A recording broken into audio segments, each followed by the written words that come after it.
Today we're fixing a posterior wall acetabulum. I pulled Synthes pelvic instrument trays and we're just going to run through them really quick. I started with the locking small frag tray that we've already gone through. And I've already pulled out the screw caddies from the locking small frag. I pulled out the 1/3 tubular plates. These are the favorite plates for my doctor to fix pelvic fractures with. I also pulled out a 5/0 Shands pin. This one's a little bit short. I have some pill packs, so I'm probably going to open a longer one. But these have to be chucked up, and I put them on a reamer chuck. I'll do that later.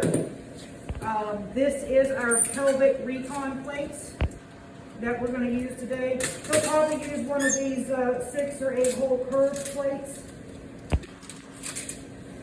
These are made just for pelvic cases, so we'll probably use one of those, maybe a couple of them. In the bottom of this tray are pelvic screws.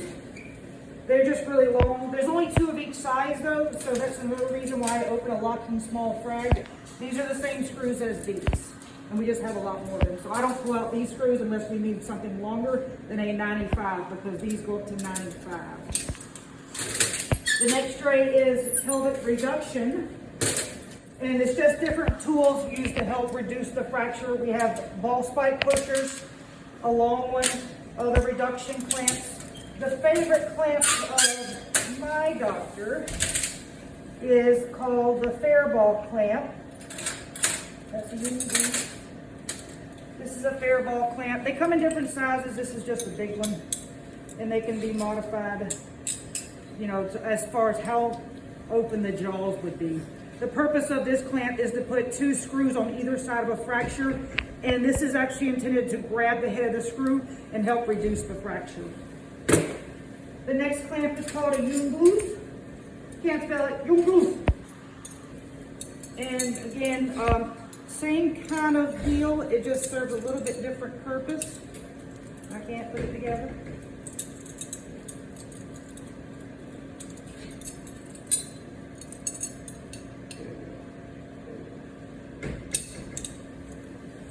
It's the same thing. It has 2 ends here to grab on either end of the screw, and you can either distract or you can bring it together, and it has a wheel attachment for doing either one.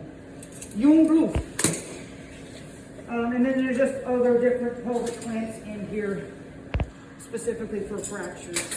And I'm not going to pull all those out. We don't normally use those. These are the 2 most common that we use here at my hospital. What I have buried back here is the pelvic instrument tray.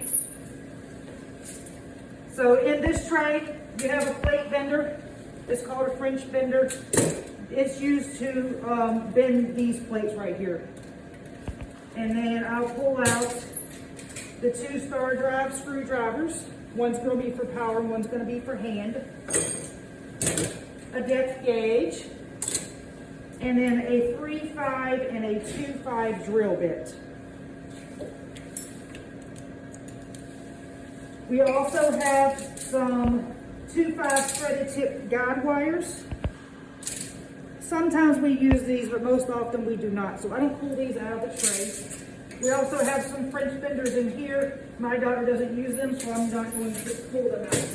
And then I can bury that tray. So what we'll do today is we'll probably put on a couple of 1/3 tubular plates first to get the reduction, and then we'll put 1 or 2 of these big plates on for reduction. We typically put 2 screws on either side of the fracture, so this will probably just have 4 screws in it, and then we'll be done. This last tray down here is our hip tray.